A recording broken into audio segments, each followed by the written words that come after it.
Film ini dibuka di tengah hutan yang gelap dan sunyi. Di antara kabut yang pekat, terdengar jeritan seorang wanita yang berlari ketakutan tanpa alas kaki. Dialah Emma Ward, seorang pewaris kaya yang tengah berusaha kabur dari bahaya yang mengancam nyawanya. Dalam pelarian yang penuh kepanikan, kakinya menginjak pecahan kaca tajam yang menembus kulitnya. Meski rasa sakit begitu menyiksa, Emma tidak menyerah. Namun saat harapan hampir terlihat, ketika jalan raya sudah di depan mata, sebuah perangkap tersembunyi kemudian menjeratnya.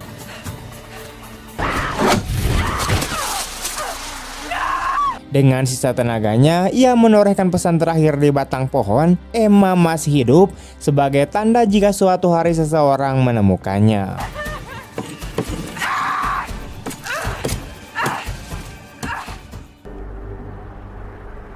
Beberapa waktu berlalu, suasana berpindah ke sebuah jalan raya yang sepi.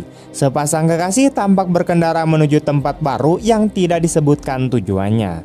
Sang wanita bernama Betty terlihat kesal karena mereka harus meninggalkan kota lama. Ia menyalahkan pasangannya, yaitu pria yang hanya disebut sebagai pengemudi, atas situasi yang mereka alami. Sang pria mencoba menenangkannya, namun Betty tetap menunjukkan sikap dinginnya. I'm tired.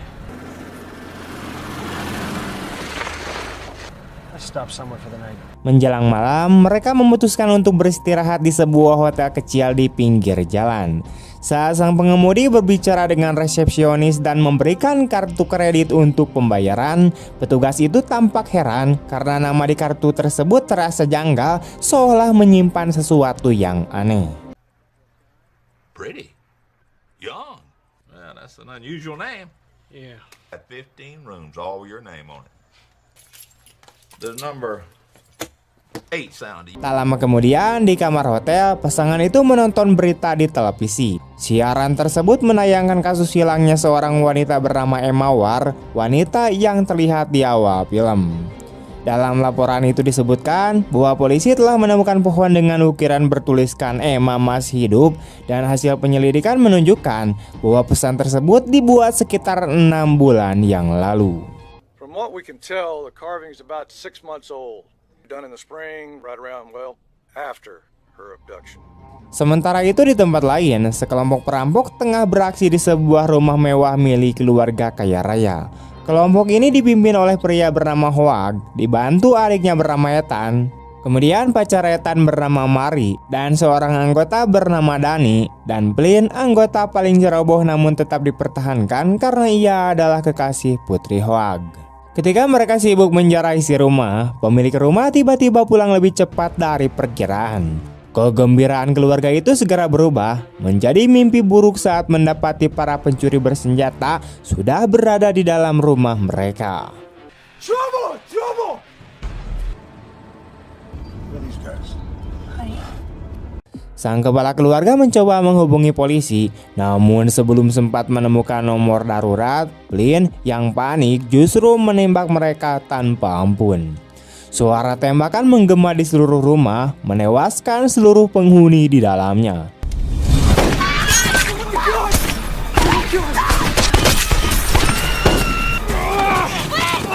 Hoag sangat marah atas kebodohan Flynn. Ia tahu bahwa suara tembakan itu pasti menarik perhatian polisi, dan kini mereka semua harus segera kabur sebelum pasukan datang. This is so serious. They told us they were on vacation, Flynn. Well, now they're on permanent vacation. Ethan, let's shut it down. We were never here. Come on, let's go. Kembali ke hotel, sang pengemudi mencoba berbicara dengan Betty tentang makan malam. Namun suasana menjadi tegang ketika Betty mulai menyinggung kemungkinan adanya wanita lain dalam hidupnya. Malam itu mereka memutuskan untuk makan di restoran kecil di seberang pom bensin. Di sana mereka dilayani oleh Amber, yaitu putri Hoag yang bekerja sebagai pelayan. Tak lama kemudian, Hoag dan kelompoknya juga datang ke tempat itu untuk makan. Dari kejauhan, Flynn memperhatikan Betty dan sang pengemudi yang tampak menikmati makan malam. Dengan sikap sombongnya, ia mendekati mereka dan mulai mengganggu. Sang pengemudi memperingatkannya agar pergi, namun Flynn malah semakin kasar dan makin memicu perkelahian.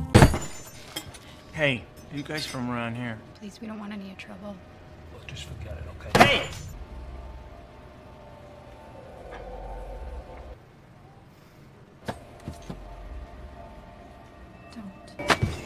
Don't mind my boy here. His idea of friendliness is to scare the tourists. Hawk yang menyadari situasi itu segera menghentikan ulah Flynn, lalu meminta maaf kepada pasangan tersebut sambil memperingatkan anak buahnya agar tidak membuat masalah lagi. Sayangnya, masalah belum berakhir. Dalam perjalanan pulang ke hotel, Flynn yang masih menyimpan dendam muncul secara tiba-tiba dan menghancurkan kaca mobil mereka. Kendaraan pun kehilangan kendali dan menabrak sesuatu di jalan. Merasa bahwa pasangan itu mungkin menyimpan barang berharga, Flynn mencuri mobil mereka dan membawanya ke markas kelompok. Ia berencana membobol rekening sang pengemudi untuk mendapatkan uang, meski Hawk dengan tegas memperingatkannya agar tidak berbuat nekat lagi. Tak lama kemudian, sang pengemudi dan Betty sadar dalam keadaan terikat di sebuah garasi tua dekat pom bensin. Ethan datang dengan pisau di tangan mengancam akan membunuh Betty jika mereka melawan. Namun Betty yang sudah lelah dan hancur secara batin tampak menyerah pada nasibnya. Dengan nada lirih, ia seolah mengisyaratkan bahwa dirinya sudah tidak sanggup lagi bertahan hidup. Dalam keputusasaan itu, ia menekan lehernya sendiri ke arah pisau hingga meninggoy di depan sang pengemudi. Pemandangan itu membuat sang pria diliputi amarah luar biasa. Ia berjuang melepaskan diri dari ikatan dan menyerang Ethan dengan brutal. Get away from her.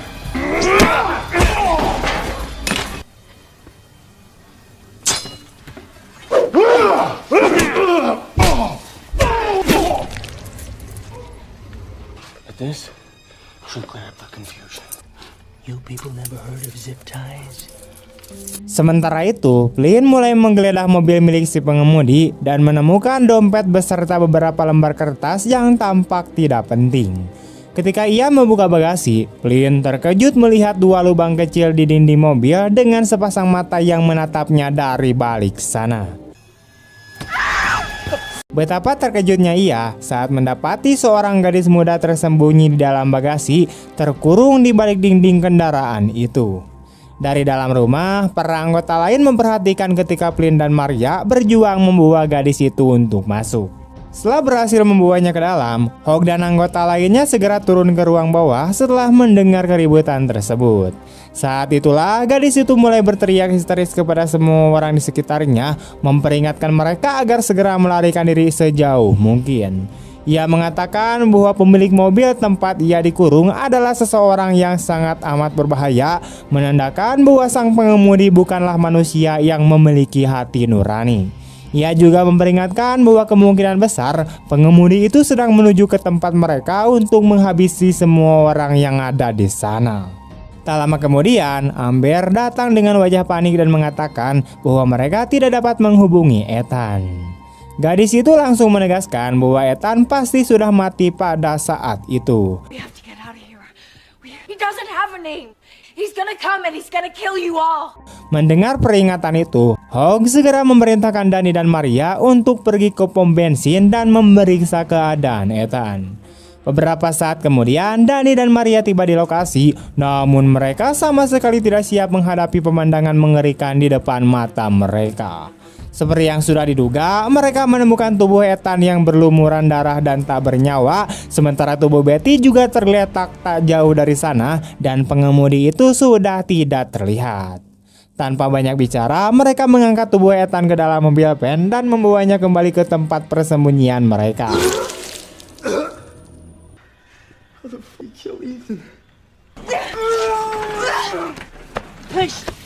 Sementara itu di dalam rumah, Amber memberikan pakaian bersih kepada gadis tersebut agar bisa berganti. Saat gadis itu mengganti pakaiannya, terlihat jelas bekas luka di tubuhnya yang sama persis seperti yang sebelumnya terlihat di tubuh Betty, menandakan bahwa Betty adalah korban baru dari sang pengemudi. Saat itu juga Amber mulai menyadari bahwa wajah gadis itu tampak tidak asing. Ia kemudian teringat bahwa dirinya pernah melihat gadis tersebut di televisi. Barulah terungkap bahwa gadis itu adalah Emma Ward, wanita yang muncul di awal film. Emma ternyata adalah seorang pewaris kaya raya yang menghilang setelah diduga membunuh teman-temannya sendiri. Namun kenyataannya sang pengemudilah yang bertanggung jawab atas pembantaian itu. Kabar paling mengejutkan adalah bahwa keluarga War telah menawarkan hadiah sebesar $2 juta bagi siapapun yang dapat memberikan informasi yang mengarah pada keberadaan putri mereka. Tidak lama berselang, Danny dan Maria kembali ke rumah dengan wajah sedih, membawa kabar buruk mengenai kematian Ethan. Melihat jasad saudaranya terkubur kaku, Hawk diliputi kemarahan luar biasa dan bersumpah akan menemukan sang pengemudi apapun yang terjadi. Setelah itu, Danny memindahkan tubuh Ethan ke sebuah gudang kecil. Namun hal yang tak terduga terjadi, tubuh Ethan yang sudah mati tiba-tiba bergerak. Lebih mengejutkan lagi, sang pengemudi muncul keluar dari dalam tubuhnya. Ford family is offering a $2 million reward. Come on, we're only here to help you, right? That's you, right? This presents. Di sisi lain, Emma yang panik berusaha menyerang anggota geng dan mencoba melarikan diri, namun Hawk berhasil menangkapnya. Di saat yang sama, Emma melihat sang pengemudi berdiri di luar rumah dengan tubuh penuh darah. Ia kemudian berkata kepada Hawk bahwa ia akan menunggu sampai pengemudi itu datang dan membunuh mereka semua. Setelah membersihkan diri dan mencuci darah di tubuhnya, pengemudi itu menuju truknya, berganti pakaian, dan mempersiapkan diri dengan berbagai senjata yang ia miliki. Ketika Hawk dan anak buahnya keluar untuk mencari sang pengemudi, tiba-tiba sebuah anak panah besi menembus dada Hawk hingga ia tersungkur. But he's hanging back. We're hunting this mother, and we are gonna burn him down.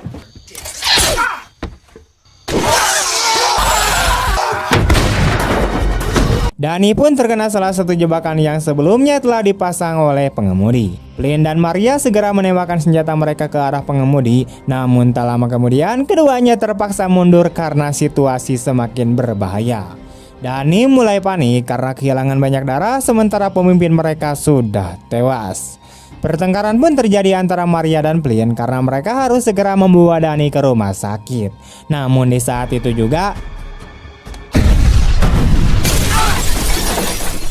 pengemudi meledakkan mobil van mereka, membuat mereka tidak punya pilihan lain selain bertarung balik. Pada akhirnya, pengemudi berhasil menang setelah menaklukkan Hawk, namun rasa hausnya akan balas dendam masih jauh dari selesai. Dalam sebuah adegan penyiksaan yang sangat kejam, sang pengemudi tanpa belas kasihan mendorong Hawk ke dalam mesin penggiling daging. Hawk menjerit kesakitan yang ternyata masih sekarat, di mana tubuhnya berusaha melawan namun tak berdaya, sementara pengemudi itu dengan dingin mengatakan bahwa dirinya bukanlah pembunuh berantai, melainkan seorang gila yang senang membunuh banyak orang sekaligus. Dengan satu dorongan terakhir yang mengerikan, sang pengemudi mendorong tubuh Hawk sepenuhnya ke dalam mesin, membuat daging dan tulangnya hancur perlahan hingga akhirnya menyudahi penderitaannya. Serial killers deal in singularities. I'm a numbers guy. Sementara itu di Emma, Amber bertanya kepada Emma mengapa hanya dia satu-satunya yang masih hidup. Emma menjawab dengan tenang bahwa mungkin sang pengemudi memang menyukainya. Dalam sebuah kilas balik, terlihat bagaimana pengemudi itu mengurung dirinya bersama Emma, berniat hidup bersamanya selamanya karena hanya dirinya yang bisa membebaskan Emma dari semua penderitaan. Setelah mengatakan hal itu, sang pengemudi bahkan mengajarinya cara bertahan hidup sebelum kemudian menyayat urat lehernya sendiri. Disinilah terungkap bahwa Emma lah yang sebenarnya telah menyelamatkan hidupnya. You elevate the wound above the heart and you apply pressure to the area. Because no matter how much you hate me, I'm not a doctor either. When the arterial vein is, the body tends to bleed out within 10 minutes. You now have the opportunity to save my life. You saved my life, Emma. For a key. I saved you to save myself. Nothing more. For a way out. There was no key. Because there was no lock. You had a choice. You chose me. You should have run while you had the chance. Dengan pen yang sudah meledak dan Hawk kini tewas, pertengkaran terjadi antara Amber dan Maria.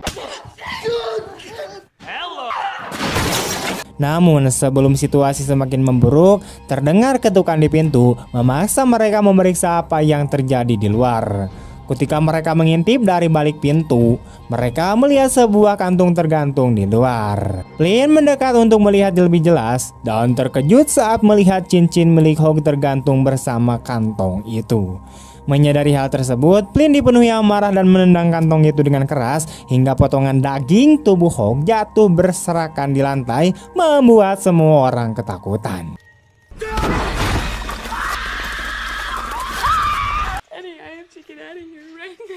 Setelah itu, Danny dan Amber berencana melarikan diri menggunakan jeep rusak yang tersimpan di garasi. Mereka berhasil mencapai garasi dengan selamat, namun ketika mencoba menyalakan mesin, kendaraan itu tidak mau hidup, memaksa Danny untuk keluar dan memperbaikinya.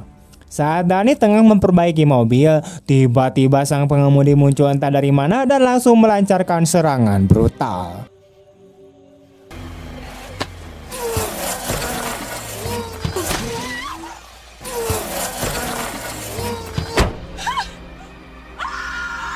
Melihat kejadian itu, Amber ketakutan dan berlari ke dalam hutan untuk menyelamatkan diri. Namun si pengemudi gila mengejarnya dan kemudian menikamnya dengan pisau besar.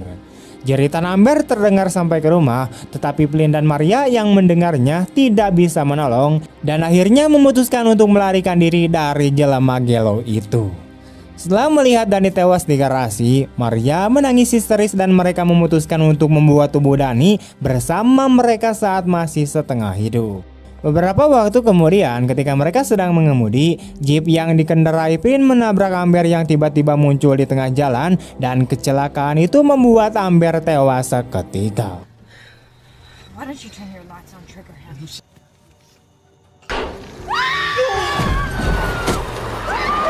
Mereka akhirnya menurunkan tubuh Danny di depan rumah sakit dan terus melarikan diri dari sang pengemudi. Menjelang malam, kelompok itu memutuskan untuk beristirahat dan tiba di sebuah motel di pinggir jalan, tempat di mana kisah ini bermula. Ketika Flynn hendak membayar kamar, ia menggunakan kartu kredit milik sang pengemudi. Namun, petugas resepsionis mulai curiga dengan gelagat mereka dan segera menelepon pihak sheriff untuk melaporkan aktivitas mencurigakan yang sedang terjadi. Hello, Sheriff. This is Harris. Beberapa waktu kemudian, ketika Maria sedang mandi, Flynn mulai menghina dan melecehkan Nema. Namun Nema yang berpikir cepat berpura-pura ingin pergi ke kamar mandi untuk menenangkan diri. Ia ketakutan karena tahu Flynn tidak akan membiarkannya hidup. Namun ketika semua terasa tanpa harapan, Maria datang membantu dan memberinya pistol miliknya sendiri, memberi Emma kesempatan untuk melawan. Flynn hampir saja melepaskan Emma ketika sheriff tiba di motel dan meminta Flynn untuk menunjukkan identitasnya. Tanpa berpikir panjang, Flynn menembak mati sheriff dengan satu peluru. County Sheriff. We have a problem. It seems we have a case of identity confusion. Now, if I could just check your identification, we could clear all the... The hotel manager recalls someone checking in earlier. Sementara itu, sang pengemudi tiba-tiba muncul di kamar mandi dan langsung membunuh Maria tanpa ampun. Menyadari hal itu, Emma segera melarikan diri sementara Flynn mengejarnya dengan pistol. Namun secara tak terduga, sang pengemudi menabrak Flynn hingga terpental jauh. Melihat si pengemudi gila itu, Emma mulai menembaknya, tetapi segera menyadari bahwa pelurunya telah habis.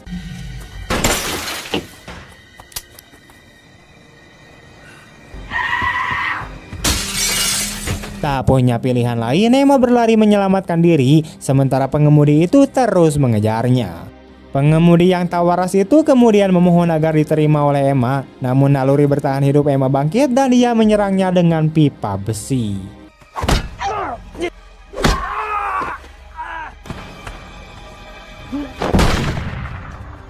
Saat itu, Flynn muncul kembali dengan senapan dan langsung menembak ke arah mereka. Namun, sang pengemudi mendorong Emma ke samping, membuat peluru justru mengenai tubuh Emma. Meskipun begitu, sang pengemudi tetap selamat karena mengenakan rompi pelindung dan pertarungan brutal pun terjadi antara dirinya dan juga Flynn. Keduanya bertaruh sengit, saling menyerang dengan kekuatan penuh.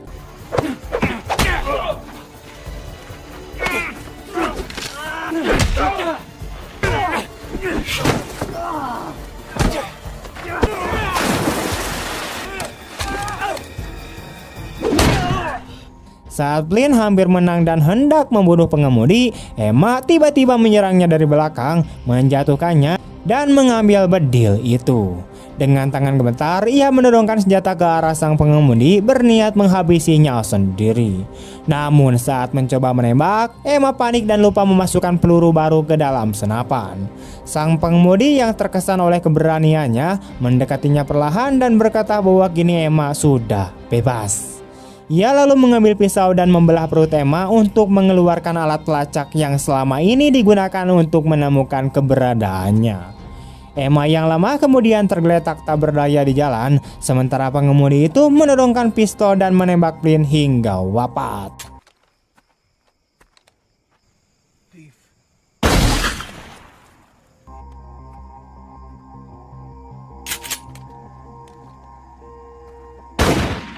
Sayangnya, resepsionis motel yang melihat kejadian itu akhirnya juga menjadi korban karena pengemudi itu tak punya pilihan lain selain menghabisinya. Ia ingin semuanya tidak ada saksi atau bukti. Keesokan harinya, sang pengemudi melanjutkan perjalanan menuju tujuan terakhirnya, rumah sakit tempat Dani dirawat. Di sana, ia berbisik pelan bahwa tidak ada seorang pun yang akan selamat. Pengemudi itu kemudian masuk ke ruangan Dani dan membunuh anggota terakhir geng Hog yang masih hidup dengan menjadikan clipboard sebagai senjata.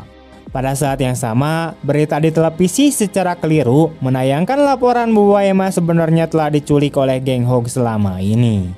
Setelah membunuh Dani, sang pengemudi melihat Emma yang sedang dibawa masuk ke rumah sakit dengan tandu. Sebelum pergi, ia mendekati Emma, memegang tangannya dengan lembut, dan disitulah film ini tamat. Film ini menunjukkan bahwa keserakahan dan arogansi bisa menjadi awal dari kehancuran. Geng penjahat yang merasa kuat dan tak tersentuh justru menemui akhir mengerikan karena meremehkan orang yang salah. Kadang musuh yang paling berbahaya bukanlah yang terlihat ganas di luar, tapi yang tenang dan tampak biasa-biasa saja. Kisah ini mengingatkan bahwa kejahatan yang dilakukan tanpa perhitungan selalu punya harga mahal dan tidak ada yang benar-benar menang di dunia yang dipenuhi kekerasan dan kebrutalan. Sekian dulu teman-teman, semoga kalian suka. Bagaimana tanggapan kalian tentang film ini? Tulis di kolom komentar.